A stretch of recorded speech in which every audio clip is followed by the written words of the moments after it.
My name is Jeff Ballabon, and at the outset, I want to confide something personal, and I suspect it may be a sentiment that may be shared by most, maybe even all, of the advisory board members who have joined together with Ambassador Brownback. And what I'm about to say may seem like an odd thing to say at the launch of a C4, but I don't like politics. And I certainly don't like mixing politics with religion. But there's simply no avoiding the growing governmental, political, and cultural assault on faith in America. This requires that Americans of good faith, whether or not they think of themselves as Americans of faith, unite to protect our fundamental religious freedoms. As a newly minted Senate staffer almost 30 years ago, the very first event I attended, accompanying my then boss, Senator John Danforth of Missouri, who also was an active Episcopalian priest, was an address he made to a group of Christian educators. Two observations he made then have stayed with me from that day to this.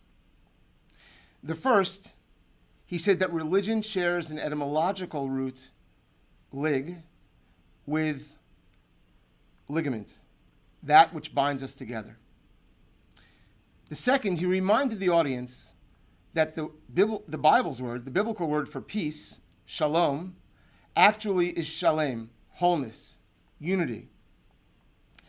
Unity, peace, doesn't mean sameness. It means different parts, different people coming together to unite one whole.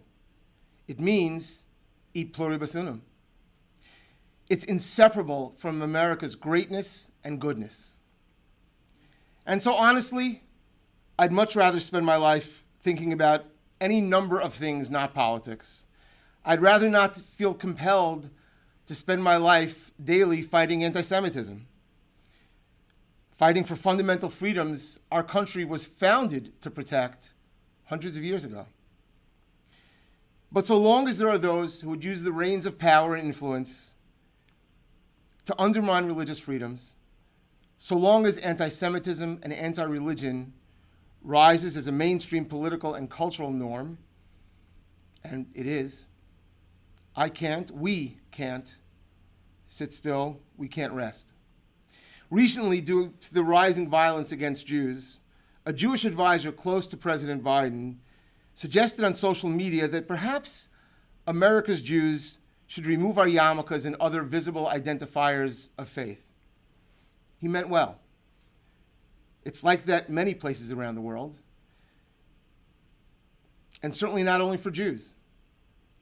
Places most American families fled to come to this blessed nation. But hiding ourselves, denying who we are, cannot be the answer.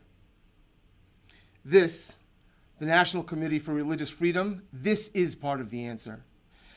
And so I applaud my dear friend, mentor, Ambassador Brownback, for this initiative. I'm deeply honored to be included. If I'm going to have to be in politics, there is nobody I feel more privileged and more blessed to stand beside. Thank you very much.